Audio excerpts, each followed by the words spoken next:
Bonjour mesdames et messieurs et bienvenue dans ce flash d'information. Une délégation de parlementaires et de sénateurs thaïlandais séjourne en Côte d'Ivoire. Hier lundi, elle a eu une séance de travail avec le président de l'Assemblée nationale. Les deux parties ont examiné les contours d'un échange d'expériences en matière de culture et de conservation du riz. La communauté internationale célèbre aujourd'hui la Journée internationale des personnes âgées instituée par les Nations Unies en 1990. Le ministre de l'Emploi et des Affaires sociales, Dosso Moussa, délivre ici le message du gouvernement. Près de 2/3 des personnes âgées vivent dans des pays en développement et sont largement exclues des programmes de développement mondiaux, régionaux et nationaux. La Journée internationale des personnes âgées, célébrée chaque 1er octobre, se consacre à cette frange de population âgée de plus de 60 ans. Il nous incombe à tous, individuellement et collectivement, la responsabilité d'intégrer les personnes âgées à la société, qu'il s'agisse de mettre en place des mécanismes d'assistance sociale, de veiller à ce que chacun dispose de soins de santé et de services sociaux adaptés à son âge, ou d'assurer une protection sociale appropriée. Les personnes âgées sont des acteurs énergiques et essentiels qui contribuent au développement et à la stabilité de la société.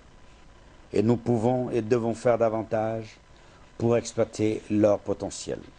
Au moment où la communauté internationale s'apprête à faire le bilan du développement durable et à l'envisager après 2015, la Côte d'Ivoire prépare un nouveau mode d'action qui concilie vieillissement de la population et croissance économique et sociale. En Côte d'Ivoire, le gouvernement s'est engagé à prendre plusieurs dispositions pour améliorer les conditions de vie de cette couche. Au nombre de ces initiatives figure la protection des personnes âgées dans la Constitution de 2000, l'élaboration d'une stratégie nationale des personnes âgées prévue dans le Plan national de développement PND et la prise en compte de cette catégorie dans la stratégie nationale de protection 2013-2015. En cette journée internationale des personnes âgées, j'appelle la communauté internationale, le peuple ivoirien et chaque famille à offrir davantage de possibilités aux personnes âgées. Au Sénégal, bientôt la pénurie d'eau qui avait plongé Dakar dans le désarroi ne sera qu'un vieux souvenir. Mais pour cause, la conduite qui a été à l'origine de cette situation a été réparée et remise en marche hier. Selon le directeur général de la Sénégalaise des eaux, les choses devraient revenir à leur état initial demain mercredi.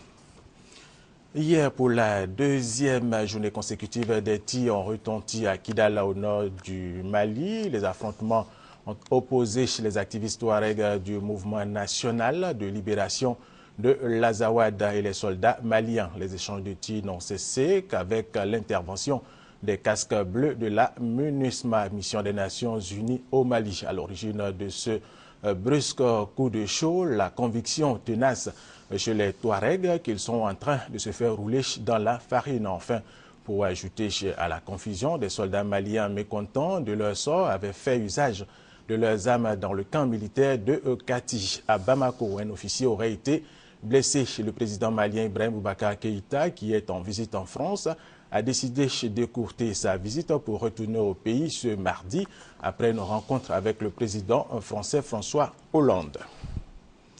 Autre information, en Guinée, les premiers résultats des élections législatives du 20 septembre en Guinée n'ont pas encore été publiés, prolongeant une attente teintée de nervosité et de suspicion entre partisans du président Alpha Condé et militants de l'opposition. Les résultats sont prévus pour demain, mais selon la Commission électorale nationale indépendante, ils pourront être reportés le temps de réunir tous les procès-verbaux. Les Camerounais ont voté hier pour leur maire et leurs députés. Ils sont dans l'attente des résultats. Ils vont désigner 180 députés et plus de 10 000 maires à travers le pays. Une quarantaine de partis au total sont en lice, mais le RDPC, pas ultra favori.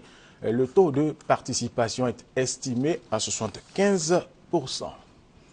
Aux États-Unis d'Amérique, la Maison-Blanche a ordonné aux agences fédérales américaines lundi, peu avant minuit, 6 heures à Paris, 8 heures à Abidjan et en temps universel, de cesser leurs activités. Le Congrès ayant échoué en raison de positions irréconciliables. L'État fédéral américain a effectivement été mis au chômage technique ce mardi, donc pour la première fois depuis 17 ans, ce qui devait affecter des centaines de milliers de fonctionnaires. Fin de ce flash, je vous retrouve à 13 heures.